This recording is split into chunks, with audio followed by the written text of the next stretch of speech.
I'm Darlene, and we're going to make what I call mushroom caviar. I found a basic recipe on the internet and I added some things to it. I added some of my fresh herbs from the garden and shallots. And from this basic recipe, we're going to use it two different ways, which we'll get into after we've made the basic recipe.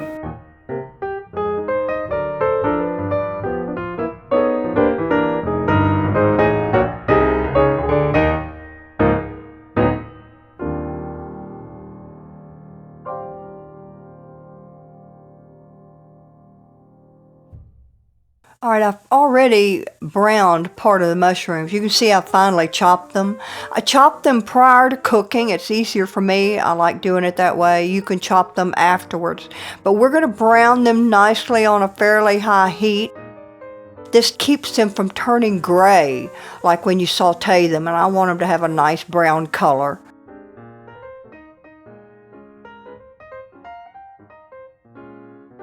We're also lightly toasting a 1/4 cup of pine nuts, no oil of any kind. I'm using a scan pan, which works very nicely. Continuing to cook the mushrooms.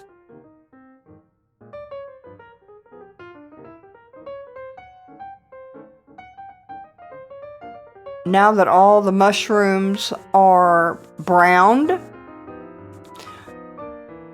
I'm going to add a little dry white wine and deglaze the pan so I can collect all those little bits of mushrooms and the flavor from the bottom of the pan. Now I'm going to add some oil and saute my shallots. I'll add the garlic to this. Saute it for a little while till it's a little translucent.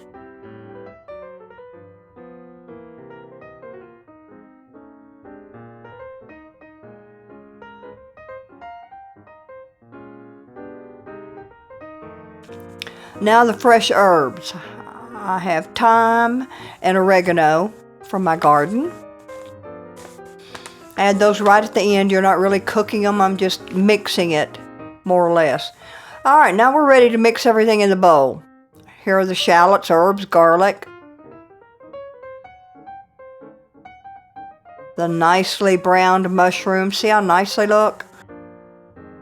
They have a nice color.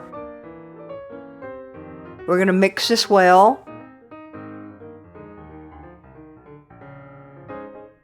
A little fresh cracked pepper and salt.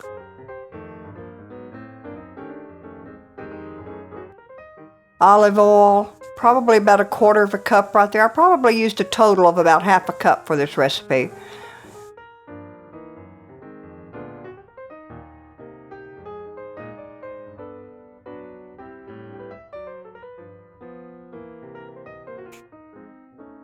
Now our nice lightly toasted pine nuts and a few dashes of cayenne pepper. Mix well.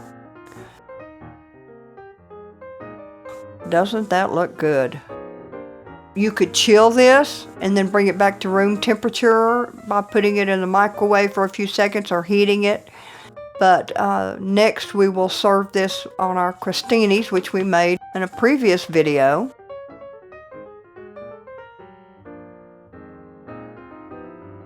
Top the crostini with a nice rounded teaspoon of the mushroom caviar. Then I'm going to top it with creme fraiche. You can also use sour cream. Sometimes the creme fraiche can be hard to find, depends on where you live. Going to sprinkle a few chives on top.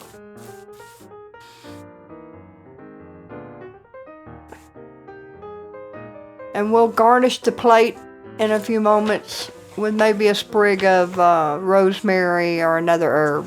Now the second thing that you can do with this is actually mix the creme fraiche with the mushroom caviar, and then it's more like a dip. I just did a small amount to show you how it'd look. You could serve it with pita chips or the crostini, your choice.